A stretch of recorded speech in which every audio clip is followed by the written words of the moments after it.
Welcome to week 4. This is the lecture for lab for week 4. What we're going to be doing from here on out is we're going to be concentrating on our semester project. So this week we're going to discuss the first area within the semester project, which is the building description. A building description within an energy audit is part of the data area. So we're looking at data regarding the building description. It has 4 key sub-areas. The first is building description and history, which would include purpose, function, etc. The second is building occupancy and variations to. Number 3 is building usage by square footage, followed and finally a detailed analysis of the building envelope itself, including the U-value evaluation. So if we look first at the description and history, this area must contain the following. Now it's key to remember all the things that are found in this area. We need the complete address, street, city, the county that it's located under, state, and country. Now the county is important because when we go out and particularly use ASHRAE 90.1 to come up with a climatic zone, they do climatic zones within counties within states. So it's important to understand what county your building is in. The next thing is the building orientation. In other words, what direction does it face and what is surrounding it? So are there other buildings, parking lots, streets, woods, mountains?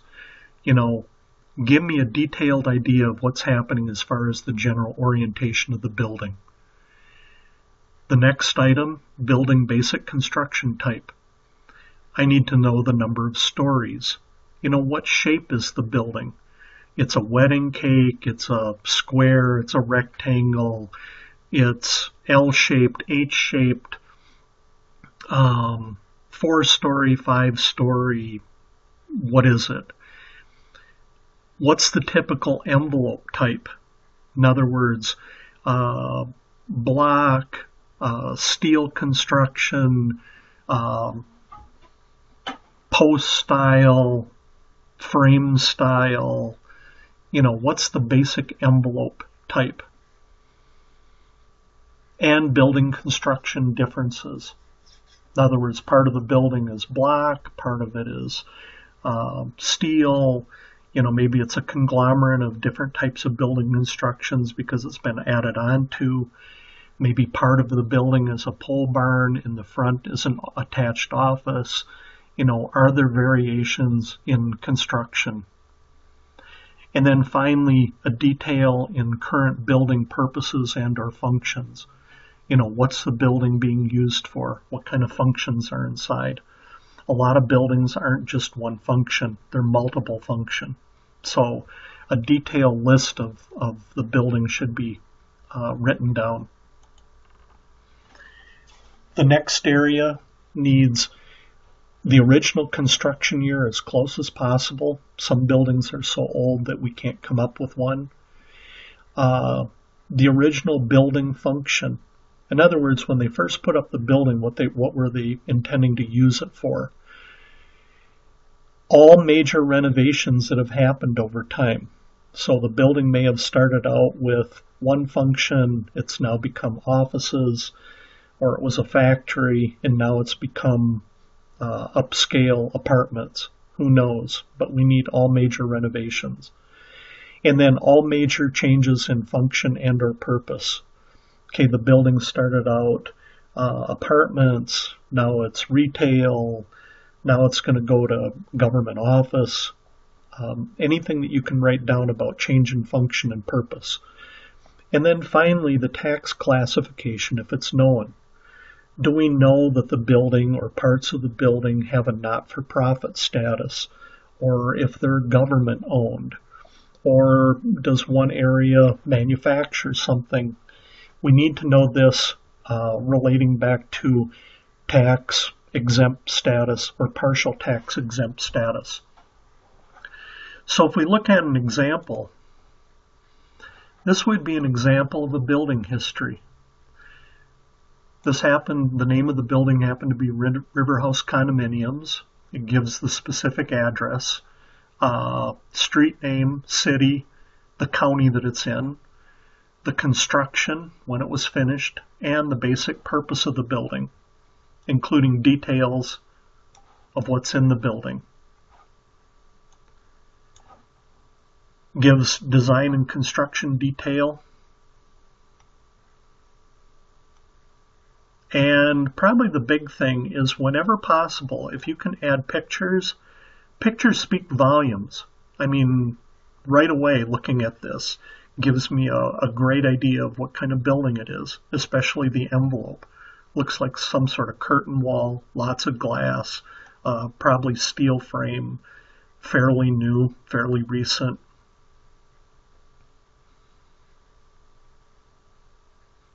Aerial views are handy. It gives us an idea of what's in the surrounding area. Again, all valuable tools. The people that did this building description didn't do too bad a job.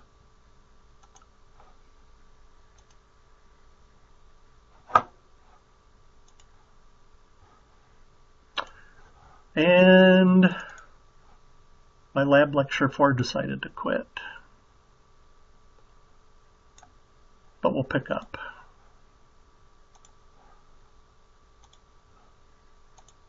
The next area is occupancy. This is one of the most difficult areas to get accurate. This area must contain the following. We need maximum occupancy for each area. In other words, what's the worst case scenario for this area? We need occupancy variations for each area in a 24-hour period. In other words, how do people come and go in this area in the typical 24 hours? How does this variation happen in a week's period? You know, is it concentrated Monday through Friday with nothing on the weekends?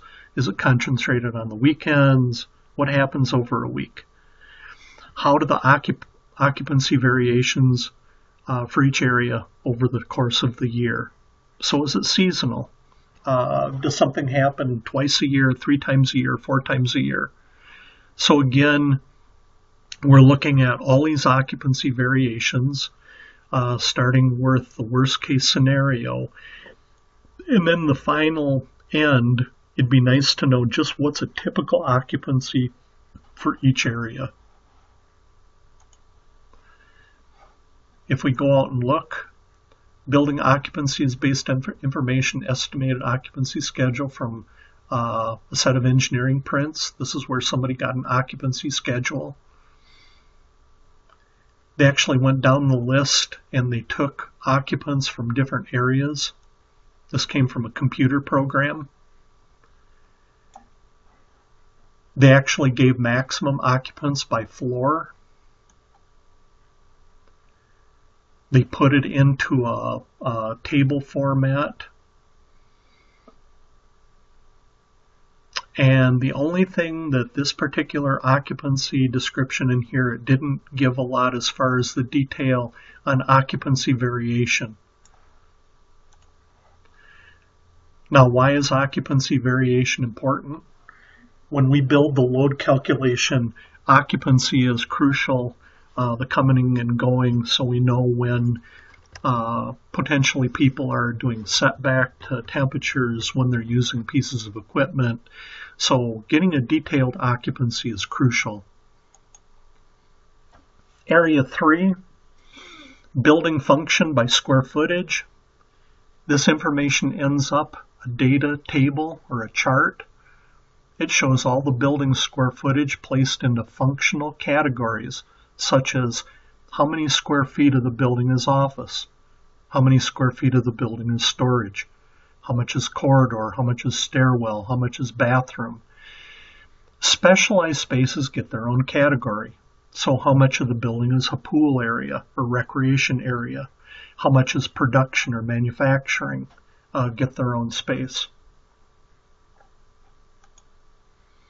Each space is designated to only one functional area, even though it may have multiple functions. So we may have an office area that's an office for a manager over production. It's still counted as office space and not production. All square footages should add up to the total square footage for the building. And why is this important? This is needed to classify the building if the owner is trying to do LEED or ENERGY STAR. It also helps with tax status. And what you've already found out is if we go to the Commercial Building Energy Consumption Survey, they give us energy utilization index by building usage. So building usage or function is another key area that we can use. So if we look at an example of building function by square footage, here's an example. Again, this is from the condo that we looked at a minute ago. They have a common area that's 1%, 55% is condo, 18% penthouse, corridor, mechanical, office, etc.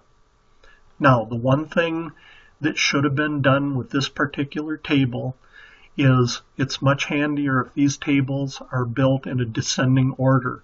In other words, the highest percentage should be put first.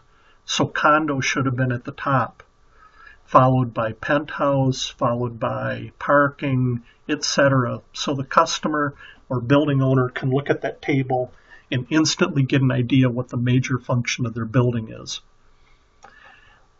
This particular team also took this information and put it into a pie or graph format. This is also helpful. Again, pictures sometimes speak volumes. The final area, building envelope evaluation. Each different building envelope component must be evaluated and a U-value calculated.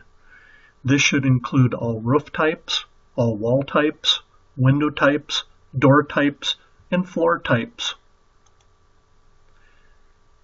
Now, all envelope U values are then compared to ASHRAE standard 90.1 for compliance.